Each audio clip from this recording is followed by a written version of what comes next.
India के protesting शहरों में से और एक नाम जुड़ गया है, नाम है लद्दाख। आज हम बात करेंगे लद्दाख के हालात और उनके मांगों के बारे में। और यहाँ पे कुछ क्वेश्चन आपको जरूर पूछेंगे कि पहली क्वेश्चन तो ये है, जैसे हम स्टेक होल्डर्स कहते हैं हमारे पूरे सेशन का, पहले ये क्वेश्चन ये है कि आपको पता है क्या लद्दाख का हिस्ट्री क्या है। सेकेंड ये क्वेश्चन है, लद्दाख के लोगों का जो मांग है 6 शेड्यूल का वो क्या होता है। आपको ये भी पूछना है कि आपको क्या पता है कि इलेक्शन में लद्दाख का क्या रोल है। तो चलिए शुरू करते हैं। बेसिकली अगर लद्दाख के बारे में हम बात करें, ये भारत का एक यूनियन टेरिटरी है। 2019 में जम्मू और कश्मीर से ये अलग हुए थे जब आर्टिकल 370 को खत्म किया गया। तो इससे पहले लद्दाख जम्मू और कश्मीर के जो 3 डिविजन्स है उनमें से एक डिविजन्स में आता था। फिर जाके इसको प्रॉपर यूनियन टेरिटरीज का स्टेटस मिला।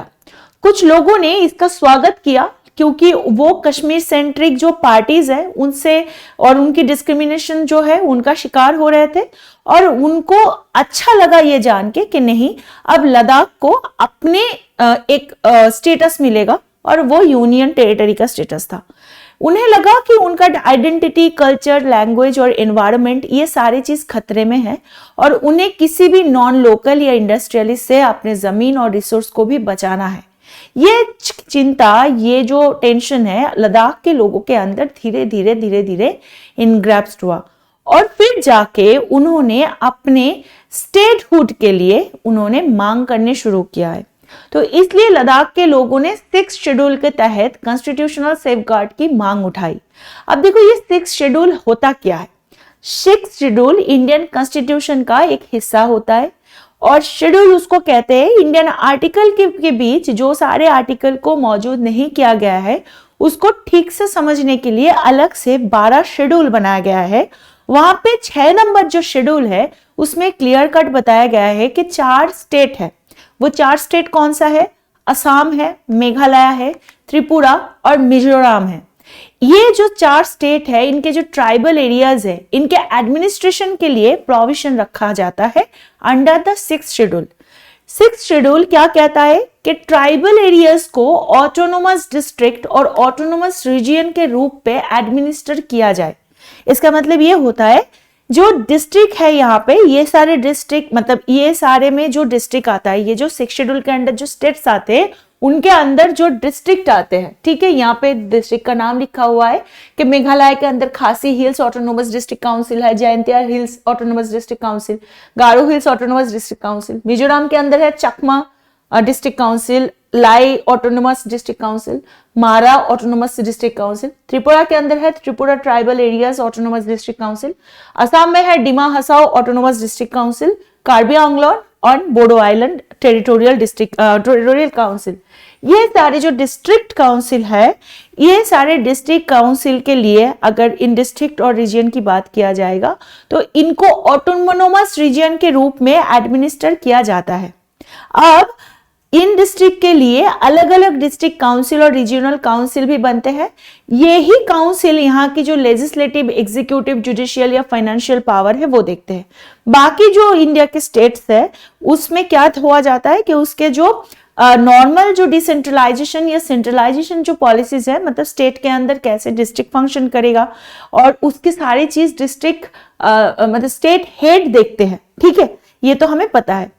तो लद्दाख के लोगों का ये कहना है कि 6 शेड्यूल के अंदर अगर वो आएंगे तो उनको अपने लैंड, अपने कल्चर, अपने लैंग्वेज, अपने एनवायरनमेंट को प्रोटेक्ट करने के लिए मदद मिलने लगेगा, और उन्हें सेल्फ गवर्नेंस का भी मौका मिलेगा।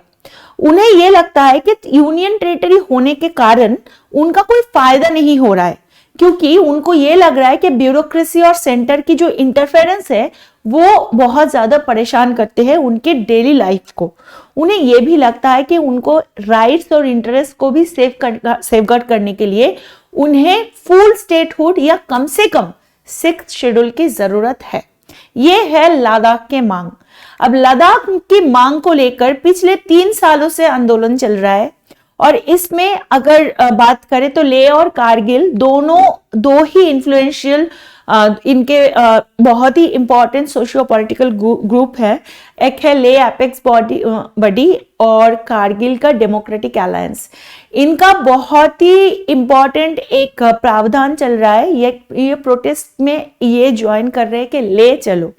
फिर इसके साथ अगर हम बात करें तो मतलब होम मिनिस्ट्री ने भी इसके तहत एक बहुत ही इंपॉर्टेंट हाई पावर्ड कमेटी बनाया है और अभी तक इस कमेटी से कोई कॉन्क्रीट आउटकम नहीं आया है।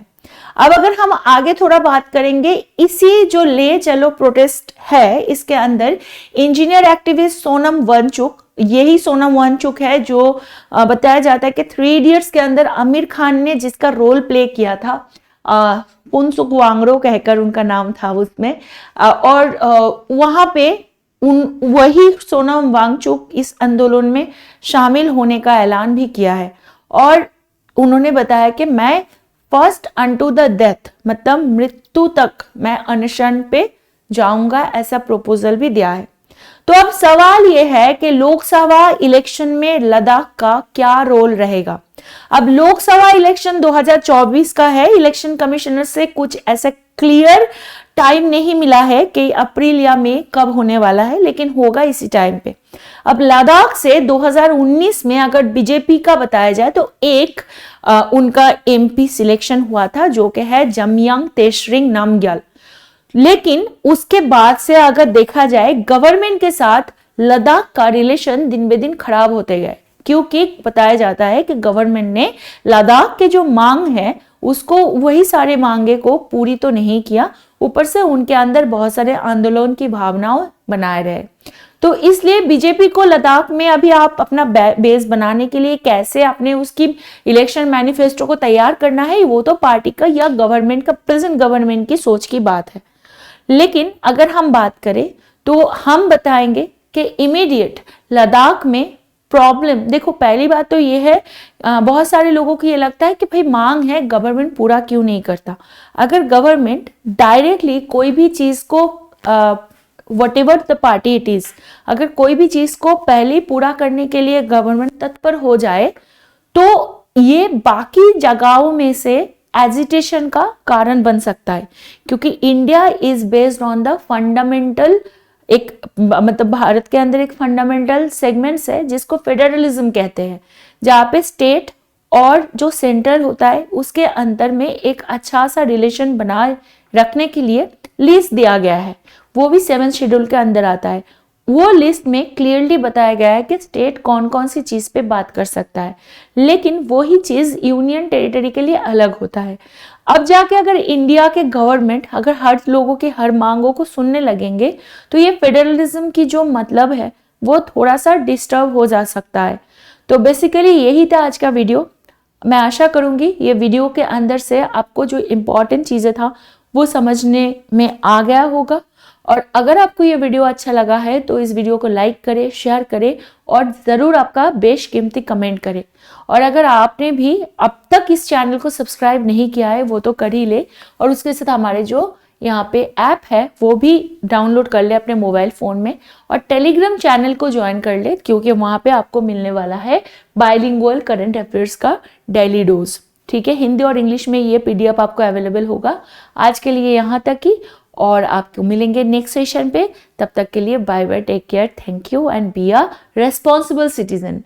जय हिंद।